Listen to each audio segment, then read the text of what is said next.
তাই অবশ্য ভেঙে পড়ছে। কলার ছড়া রয়েছে ধরছে কলা, কিন্তু কলা ভেঙে আসসালামু আলাইকুম দর্শক, চাষি দুলুমিয়া ইউটিউব চ্যানেলের পক্ষ থেকে স্বাগত। দর্শক দেখতে পাচ্ছেন যে আজকে কি অবস্থা, তার ফাঁকে ফাঁকে অবশ্য ভিডিও দেওয়ার চেষ্টা করতেছি আপনাদের দেখানোর জন্য। আর আমি কি করতেছি সেটা অবশ্য আপনাদের দেখানোর জন্য অবশ্যই ভিডিওটা পুরোপুরি দেখার চেষ্টা করবেন, না সাবস্ক্রাইব দিয়ে পাশে থাকবেন, শেয়ার দিবেন, কমেন্ট করে জানাবেন আসলে আমি ভিডিওগুলো করি ভালো কি না খারাপ, বা কাজগুলো করি কি হচ্ছে, কাজগুলো ভালো হচ্ছে না খারাপ হচ্ছে। অবশ্যই কমেন্ট না করে তো আমরা বুঝবো না। দর্শক অবশ্যই বেশি বেশি করে কমেন্ট করবেন, শেয়ার করবেন, আর চ্যানেলটা সাবস্ক্রাইব দিয়ে অবশ্যই পাশে থাকবেন। সাপোর্ট আপনারা করবেন, আমি করব, এটাই তো নিয়ম। একে অপরকে ভালোবাসবো, আমিও ভালোবাসবো, আপনারা ভালোবাসবেন, সবাই সহযোগিতা সবাই করবেন, এটাই নিয়ম, এটাই প্রকৃতির নিয়ম। একে অপরকে সাহায্য করব, নিজেদের সাহায্য করার চেষ্টা করব। আজকে কলার চারা রোপণ করব কিভাবে, এই যে কলার চারা তুললাম, অবশ্য দেখাবো যে কিভাবে কলার চারা তুলতে হয়। এটা অবশ্য আপনারা জানেন যেটা শাবল কয়, এই শাবল দিয়ে অবশ্য কলার চারা, যে কোনো গাছের চারা শাবল দিয়ে সম্ভব উঠানো। তা এই চারাটা অবশ্য ছোট, এটা অবশ্য গাড়া যায়। আর কলার চারা নিয়ম হচ্ছে যে একবারই গাড়া, দ্বিতীয়বার কোনো গাড়ার কোনো অপশন নাই। আর সুপারি চারা 1 থেকে 3 বার, 4বার পর্যন্ত আপনার চারা পরিবর্তন করা যায়, কিন্তু কলার চারা পরিবর্তন করা সম্ভব না। এই যে গত 2 দিন আগে দেখতে পাচ্ছেন যে কলার গাছটা পুরোটাই অবশ্য ভেঙে পড়ছে।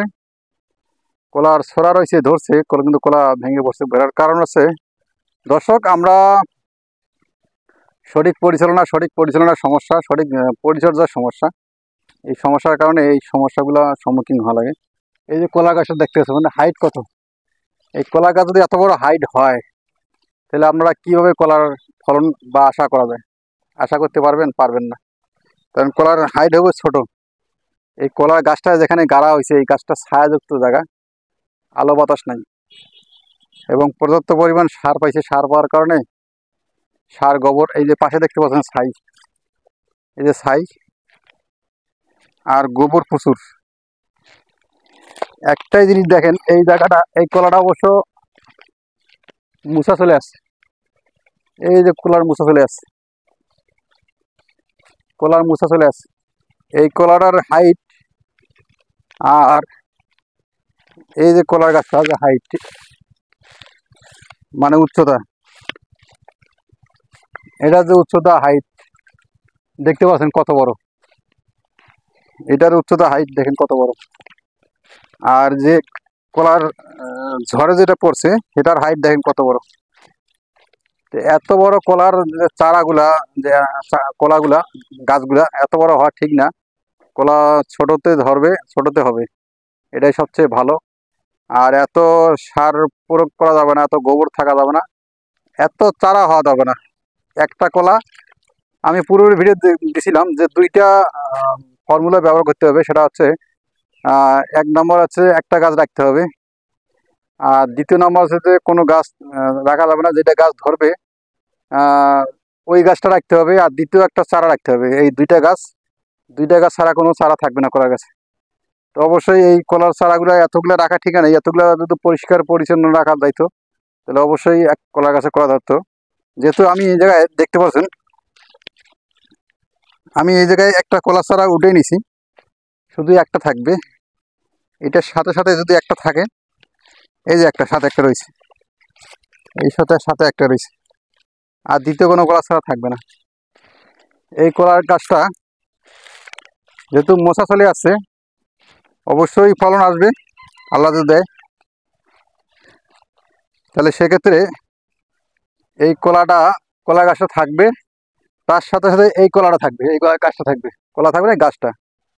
আর এই চারাগুলা যদি কোনো প্রয়োজন হয় আপনি অন্য জায়গায় রোপণ করতে পারবেন, আর যদি না হয় এগুলো কলার চারা কেটে ফেলতে হবে। সর্বোচ্চ 2টাই, আবার বলতেছি সর্বোচ্চ 2টা থাকবে, একটা কলা যেটা ধরবে সেটা, আর দ্বিতীয় একটা নোকা থাকবে। গ্রামের ভাষায় নোকা বলে, শহরে আমরা অ্যাভেলেবল বলি চারা, কলার চারা, সেই কলার চারা একটা থাকবে, এত বেশি ঘন রাখা যাবে না। এই জায়গায় দেখেন কলার চারা হচ্ছে একটা, দুইটা, তিনটা, চারটা, পাঁচটা, ছয়টা, সাতটা, আটটা, নয়টা, দশটা, দশটা। এই জায়গায় এই পাশে একটা আছে, 11টা। তো এই 11টা কলার চারা যদি থাকে, খালি গাছ লম্বাই হবে কিন্তু ফলন আশা করা যাবে না। আর ঝড় বাতাস তো আছেই, ঝড় বাতাসে ভেঙে পড়তে পারে। দর্শক, যেহেতু একটা চারা উঠে ফেলেছি, সেটা অবশ্য ভিডিওতে দেখাবো কিভাবে রোপণ করতে হয়। আপনারা ভিডিওতে পাশাপাশি থাকার চেষ্টা করবেন ইনশাআল্লাহ।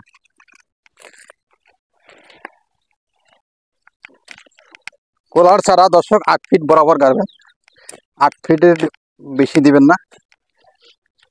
দর্শক, এই যে কলার চারা এগুলো লাগানো হয়েছে, বরাবর পূর্বে একটা ভিডিও দেওয়া হয়েছিল, ভিডিও তো অবশ্যই দেখছেন, পাশে থাকছেন, শেয়ার করছেন অবশ্যই, লাইক ভালোবাসা তো অবশ্যই করছেন। তো তার পাশাপাশি এটা অবশ্য গর্ত করে রাখছিলাম প্রায় 5 থেকে 7 দিন। এটা গর্ত করে গোবর দিতে হবে এবং সার প্রয়োগ করতে হবে।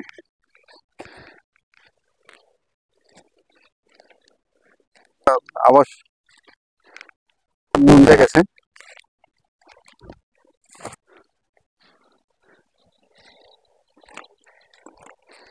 দর্শক, কলার চারা গাড়ার সঠিক নিয়ম হচ্ছে এটা, এই লাঠিটা মাটি দেবো,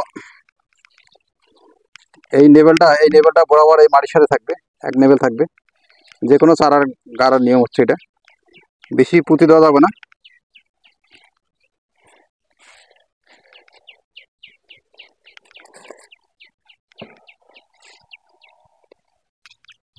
পুরোপুরি লাঠি অথবা এদিক দিয়ে করতে পারেন। সুন্দর করে মাটিটাকে চেপে দিতে হবে, মাটিটাকে চেপে না দিলে কলার চারাটা লড়ে দিতে পারে। কলার চারাটা লড়ে গেলে ঝড় বাতাসে লড়ে গেলে অবশ্য চারাটা বাঁচবে না, মারা যাবে। এই জন্য চারাটাকে অবশ্যই মাটি দিয়ে চেপে দিতে হবে শক্ত করে, যাতে না লড়তে পারে।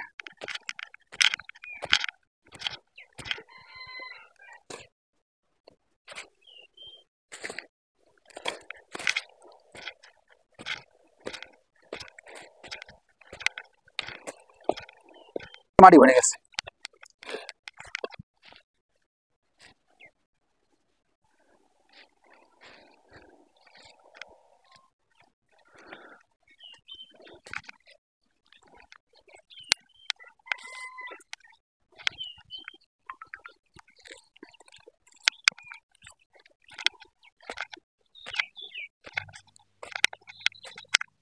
এবার ভালো করে মাটিটা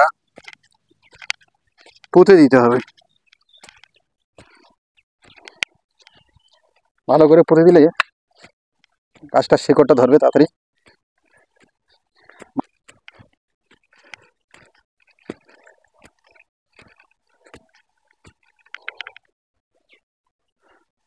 দর্শক, অবশ্যই কলা যে কোনো গাছ, ফল ফলন্তি যে কোনো গাছ ফসল অবশ্যই বর্ষাকালে গাড়ার চেষ্টা করবেন। বর্ষাকালে অবশ্য গাড়লে আকাশে বৃষ্টি নামে, আবহাওয়া ভালো থাকে, গাছগুলা বাঁচার চেষ্টা করে। আর অন্য অন্য মাসে গাছগুলো গাড়লে অবশ্য মারা যাওয়ার চিন্তাভাবনা বেশি থাকে, বেশিরভাগে মারা যায় এবং গাছ বাড়ন ক্ষমতা বৃদ্ধি কম পায়, শুধু নিউট্রালে থেকে যায়, গাছটা জীবিত থেকে যায়।